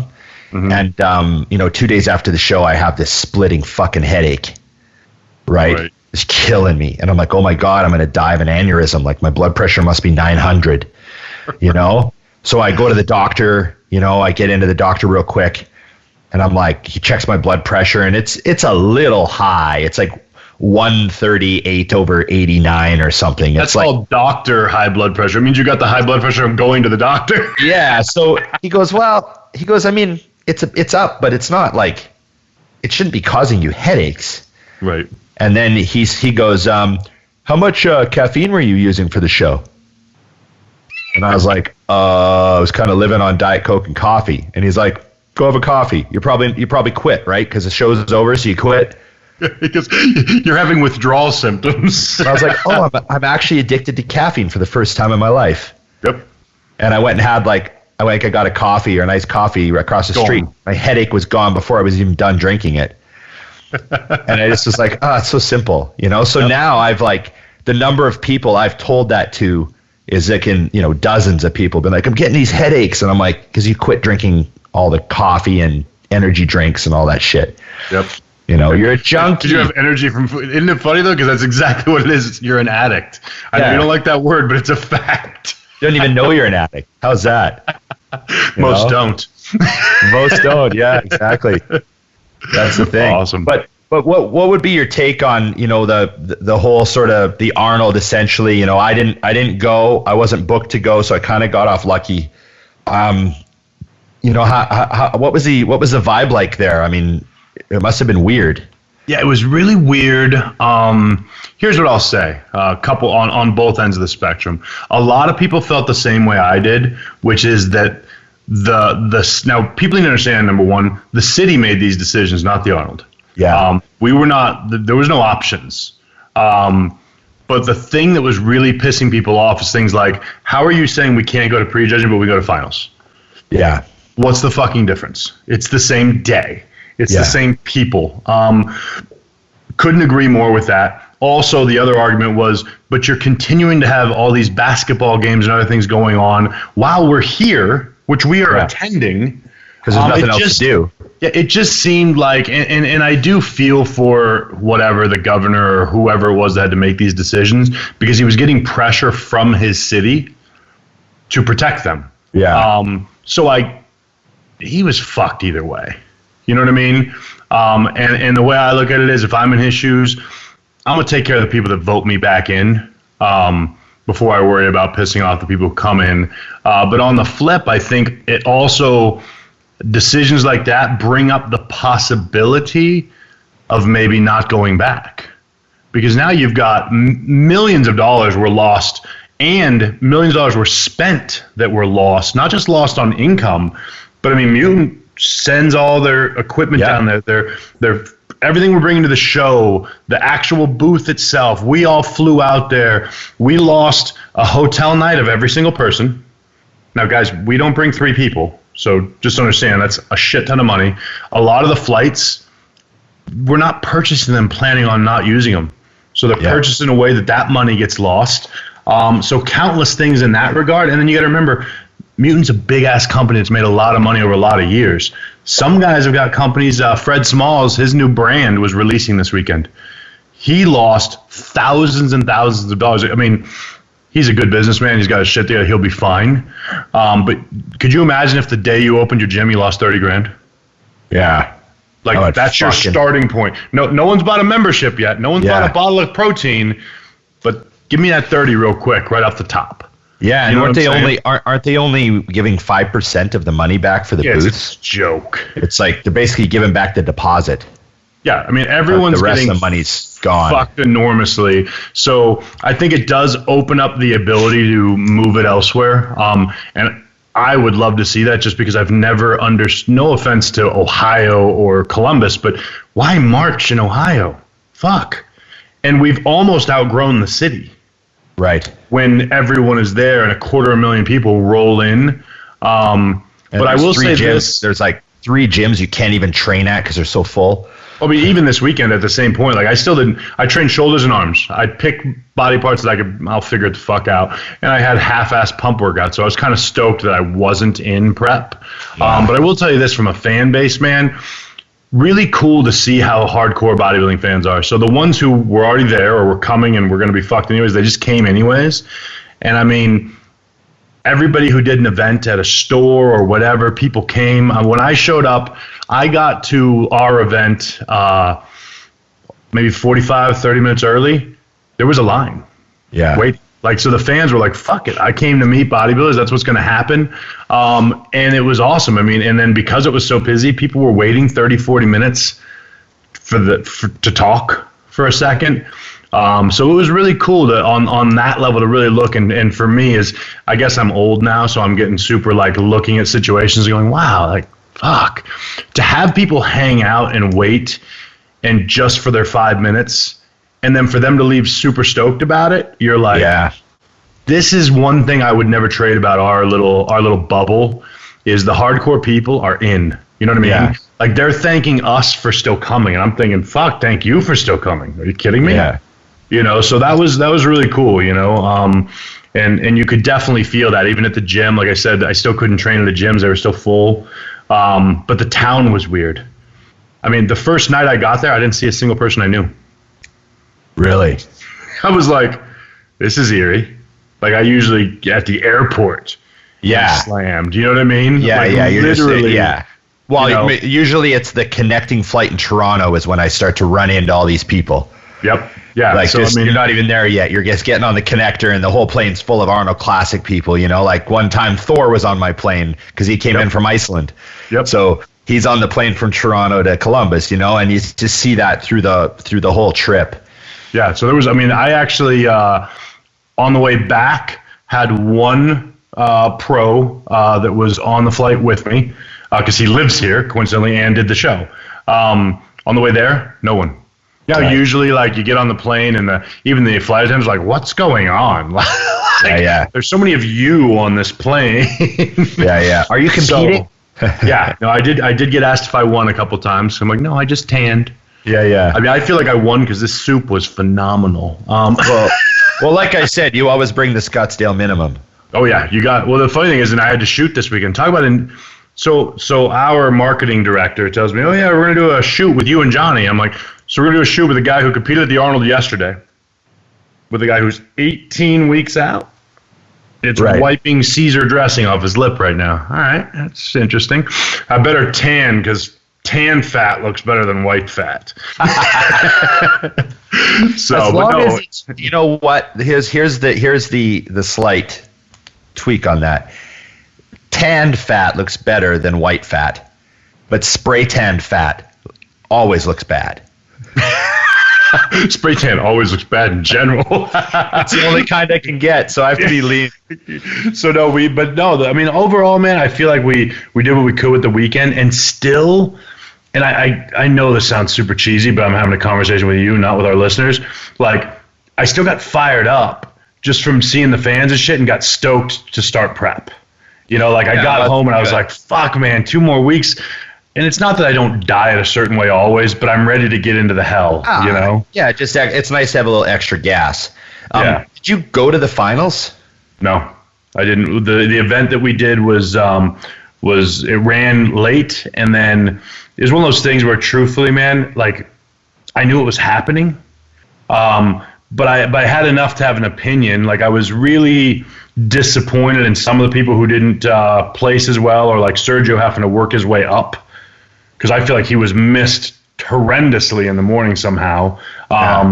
You know, Max, I don't know what happened there. He was peeled out of his head. Oh, I think that was the best Max Charles I've ever seen.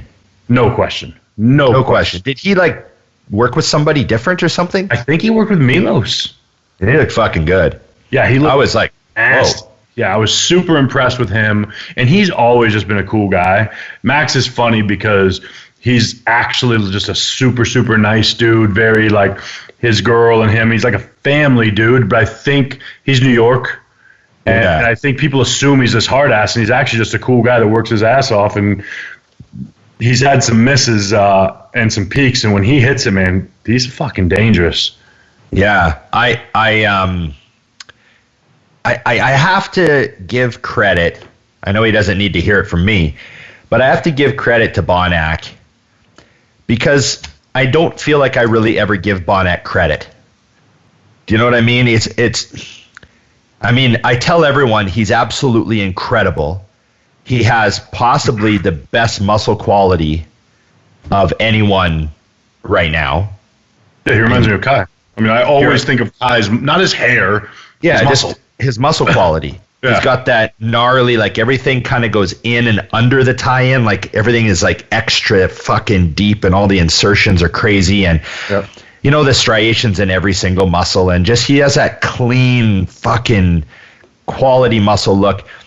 And the reason that I don't, you know, the reason that I'm not like on the Bonac train is I think I just don't relate to him. You know, I like the guys that, you know, when they do the front double, they open up and like fucking bat wings come out, and Right. you know, they just like, you know, like remember Dennis Wolf's front double and like stuff like that. You know, that's sort of what I'm looking for, right? Mm-hmm. And so Bonac is kind of got that, you know, he does like not a lot happens because he already looks fucking awesome standing It's there. already exploding, yeah. Yeah, it's like almost less dramatic, but Right, I know what you mean. it's hard to explain. And, you know, he's not the biggest guy, doesn't have the widest V taper and all that. And I feel like I don't mention him and don't give him enough credit. And then he sneaks in and wins 2 Arnolds in a row and gets second at the Olympia. And, you know, he did legitimately cement himself as one of the top 2 bodybuilders in the world at this show. For sure. And I have to give Bonac credit because I, you know, when we're doing predictions, I didn't have him in the top 3. I knew he's coming, and I knew he's a defending champion. Yeah. But I just didn't pick him. And, you know, that's nothing against him at all personally or anything. I just, you know, I just feel like I have to give him credit for doing what he's doing. And also I have to give him credit, you know, post-coach. Yeah. He's, you know, fucking almost leveled up. I imagine you don't remember, but when he and Neil separated and he did his own thing, I kind of wrote him off. And not because I think Neil was his secret, but it's just a hard move, man. I mean, I contemplated, look, I ain't trying to win an Arnold Classic or an Olympia or fucking a Vancouver Pro. I just want to come in the best I can. I train people who come in perfect all the time. And the thought of just doing my own prep, I'm like, because I know me. I know what'll happen. All about being objective. I'll be stringy because I'll be so worried about not coming in shredded that I'd lose muscle. So for a guy like him, who's so much superior to me on that level, and here, I don't know this, but I would assume I'm a better coach than he is. Maybe not, because fuck. He nails it on himself every time. I mean, he has not missed. In fact, he got better post Neil by himself, and it's not to say, I'm sure there's plenty of guys who go, oh, guys used to prep themselves all the time. It's fucking hard, guys. It's just hard because you lose your objective view of what you actually look like. I mean, we already don't know what we actually look like. We already think we're skinnier than we are, fatter than we are. Yep. All this sort of, well, some people think they're more ripped than they are. Yeah, well, I think that's what it is. It's one or the other, right? Like guys who are worried about not being big are fat. Guys who are concerned about being shredded lose muscle. Like the whole time. I would never give myself a cheat meal. Never. Right. You see, I always, people would always say, why do you work with Chris? You know, you've done your own diet and looked awesome. And I'm like, yeah, but to look awesome doing my own diet, I had to fight through all these verbal battles of what I'm actually seeing. And it was emotionally expensive. Right. You know, like, whereas Chris, send him the pictures, diet appears. And it just clears up like a couple hours a day of over analyzing what's going on. You don't think at all. Yeah, you don't have to think about it. And so yeah, it's hard to diet yourself because you have such a skewed view of yourself. And then obviously I was, I watched a lot of the video and all the pictures and the, the kind of the special moments with Dexter this weekend. Mm-hmm. I'm very, very happy that he got that immense standing ovation from everyone at the night show. And I hope at the Olympia, the entire bodybuilding world gives Dexter the send-off that he truly deserves. Mm-hmm. And, I'd say that if I was there, that would have been the highlight of the show. That was probably the most important thing for me was just seeing Dexter get the respect that he deserved. Isn't it cool how every big show has that moment? Yeah, like Hadi at the Olympia, Dexter exactly. and Hadi. And, yeah. Like those things are where you're like, bam. But then what I was talking to somebody about Dexter is like, I'm so impressed as an athlete of a guy who can decide it's time hang it up when he's nowhere near going backwards. Yeah. Like, and I understand he's old, and I understand I don't know what he knows, what he feels like, and all these things. But like, dude, we love this sport. This is whether I used to tell people all the time, bodybuilding is what I do. It's not who I am. Then I realized that's bullshit. Right. It is who I am. Yeah. It's going to be difficult, even though I'm like, this is what I do. I can't imagine like waking up and not striving in that direction. I sure as fuck can't imagine that as literally one of the top 5 best in the world for 100 years running, and then going, yeah, I'm good now. Yeah.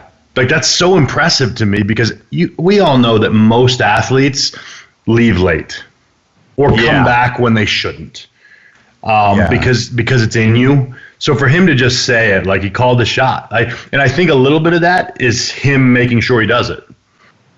Like, this is it. You know, I know Dennis James told me the reason he got all his tattoos when he retired, so he would never come back. Yeah, that's funny. I've heard a few guys say that. That was part of his thing. He goes, I never wanted the itch to come back. And now he's long past it, not worried about it. But, you know, because same thing. I mean, it's not like he was falling apart. You know, but Dexter's just another level. I mean, he's that good. And when you saw him this weekend, you're like, dude, you haven't even lost a step. You haven't lost a half a step. Yeah. Fuck. Yeah, it's pretty crazy. Ramy being third, obviously at the night show, it was a little bit of a different story. Mm-hmm. But the way he looked in the morning, there were two things about Ramy. First of all, he looked like he was just... So it's that fucked up look where you can tell his body fat's like 0 because his glutes are just completely shredded. Mm-hmm. But then there's like 15 pounds of water and bloat. Yeah. That look like he just like carved the fuck up or something, and just I don't know what went wrong, but like the body fat was there. I mean, the glutes were just completely fucking raked out. So you know he's shredded, but it just totally missed the mark in the morning. And I mean, what did you think of Ramy? Ramy is the victim of being Ramy. And what I mean by that is unless he completely annihilates everyone, it's a disappointment. Yeah. And I mean, I feel for the guy because everyone loves Ramy. No one has anything bad to say about the guy. He doesn't have anything bad to say about anybody. But the bottom line is, you know, I think, and this is terrible because it has nothing to do with him, but Ramy reminds me of just how much a freak Ronnie really was. Because he is everything Ramy is, but he also didn't miss. And, you know, it was always, even when he got bigger and the waistline grew, it still was so put together. You know, I mean, it reminds me, as freaky as Ramy is, we will never see another Ronnie. Do you think that, I've heard a lot of people say it, and it's almost hard for me to say, but do you think Ramy's quads are too big? No, I know what you mean. And I say, how do I put this? Yes, if more could happen with them if they were smaller. I say if more could happen. I'm not saying more could happen, right? But they always look like they're full of air, and they're not. This sounds stupid, but they're not deeply etched in like a Bonac. Right. And I guarantee you, his legs are 6 inches bigger around, 8 inches bigger around, whatever the fuck it is. Fucking nuts. The biggest quads in the history of the sport. Yeah, but they still don't. And that's what I meant by the Ramy or the Ronnie comment is they're huge, but. Yeah. Do you know what I'm saying? And I think that's the thing with Ramy is the more I look at him, and again, here we are picking apart a guy who missed and took third at the fucking Arnold. So come on now. But, you know, I think that's the thing about being that good is the expectations are so high. And I'll say this, and it's, you know, I hope to be proved wrong, but Ramy proved to me he's never going to win an Olympia. Fuck. I know. I hate saying never, but it's just like the same mistake over and over and over. Well, that's the thing is it a mistake or is it can they not figure it out? I mean, he's worked with everybody, right? And within measure, they've all kind of gotten the same result. Yeah. You know, almost. You know what I'm saying? And Chad has nailed it with huge dudes. Yeah. Chad has nailed it with small dudes. Chris has nailed it with huge dudes. Chris has nailed it with small dudes. Maybe it just doesn't. Maybe it can't happen. You know, Rami's in a position that most people didn't think he would be in, which is, I will say this is probably better. If Rami wins an Olympia, it's because other guys missed. Right. And that is how I always looked at Dexter. As good as he was, the best guys had to miss for him to get in. Jay had to miss for Dexter to win an Olympia. Yeah. And that's how I look at Rami now, whereas when Jay was at his best, no one had to miss. He just had to hit. Yeah. His best was better than everyone else. You see what I'm saying? And then there's I totally get it. And then there's us both looking very smart, Kluko in fourth.